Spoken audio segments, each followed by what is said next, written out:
నమస్తే, నేను మీ ఈశ్వర్. ఈ6 న్యూస్ కి స్వాగతం. వార్తల్లోని ముఖ్య అంశాలు. తెలంగాణ అధికార పార్టీలో బుజ్జగింపులు రాజకీయాలు ప్రారంభమయ్యాయి. కాంగ్రెస్ పార్టీలో ఎమ్మెల్యేల వర్గ రాజకీయాలు రసవత్తంగా మారాయి. రాష్ట్రంలో రాజకీయ గణాంకాలు శరవేగంగా మారుతున్నాయి.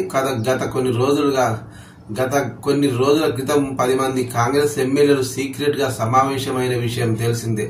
అంతేకాదు, కాంగ్రెస్ పార్టీ నాయకులే కాంగ్రెస్ పార్టీ విధి విధానాలు తప్పుపడుతున్నారు. ఈ క్రమంలో కాంగ్రెస్ పార్టీ ఎమ్మెల్యేలతో సీఎం రేవంత్ రెడ్డి భేటీ కానున్నారు.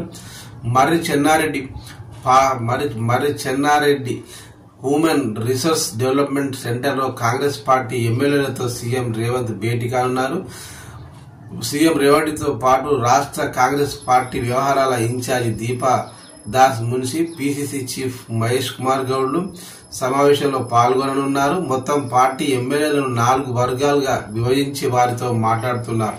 స్థానిక సంస్థల ఎన్నికలు పార్టీ బలోపేతంపై చర్చించనున్నారు. స్థానిక సంస్థల ఎన్నికలు పార్టీ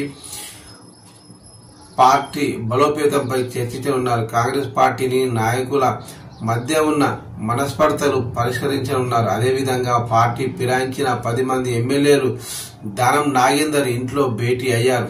బీఆర్ఎస్ నుంచి కాంగ్రెస్ పార్టీలో చేరిన వారికి సుప్రీంకోర్టు నోటీసులు పంపింది. గతంలోనే ముగ్గురిని అనర్హులుగా ప్రకటించాలని వేసే పిటిషన్ తాజాగా మరో 7గురిపై కూడా పిటిషన్ వేశారు. ఫిబ్రవరి 14న సుప్రీంకోర్టు ధర్మాసనం విచారణ ఉంది. దానికి సంబంధించి ప్రభుత్వ సలహాదారు నరేందర్ రెడ్డితో పాటు చర్చల్లో పాల్గొని మాట్లాడారు.